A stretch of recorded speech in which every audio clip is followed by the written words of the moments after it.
Баршаңызға сәлем. Бізден кішігірім мини-влог болсын, яғни қыстың кезінде қызым екеуміз отбасылық мастер-классқа қатысқан болатынбыз. Яғни бұл мастер-класс Замандас отбасылық аула клубының ұйымдастыруымен өткен болатын. Яғни дәл осы Замандас отбасылық аула клубында өзімнің қызым көптеген үйірмелеріне қатысып жүр.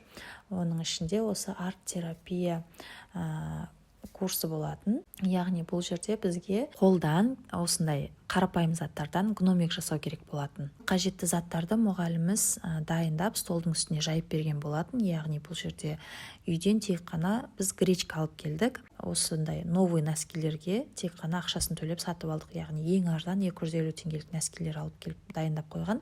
Соны тек қана біз сатып алдық. Мастер-класста тек қана қыздар емес, ұлдар да болды. Мастер-класс өте бір қызықты өтті деп айта аламын, өйткені балалармен бірге қосылып жасаған ол басқаша сезім.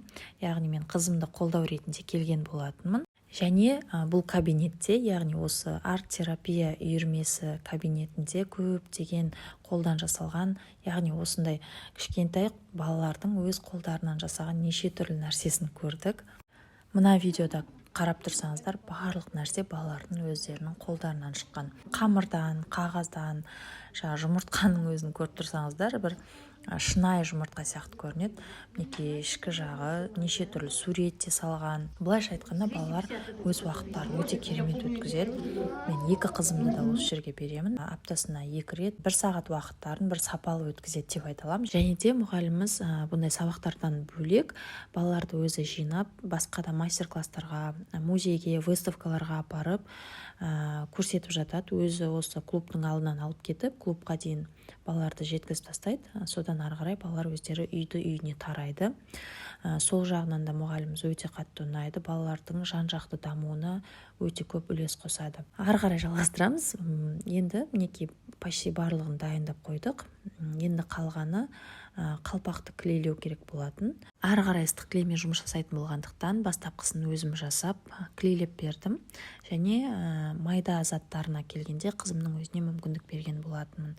Шыны керек, бұл мастер-класс маған да және осында болған барлық ата-аналарға өте қатты ұнады. Кетіп бара жатқанда барлығымыз бірге жасаған заттарымызды қолымызға алып, балаларымызбен бірге фотоға түсіп, күшті бір естелік болды. Басқаша эмоция сыйлады деп айта аламын, өйткені әр күнде бұлай баламен бірге жұмыс жасай бермейміз. Сол себепті бір ерекше күн болып өтті десем болады. Өте бір продуктивный дейді ғой, сондай күн болып өтті. Осы сияқты кішкентай мини-влогтарды түсіріп каналыма салып отыратын боламын. Ал сіздерге менің бүгінгі мини-влогым, яғни архив видео ұнаған болса, лайк басып, комментарий жаза кетіңіздер. Мінекей біздің гномигіміз дайын. Назарларыңызға рахмет. Всем пока.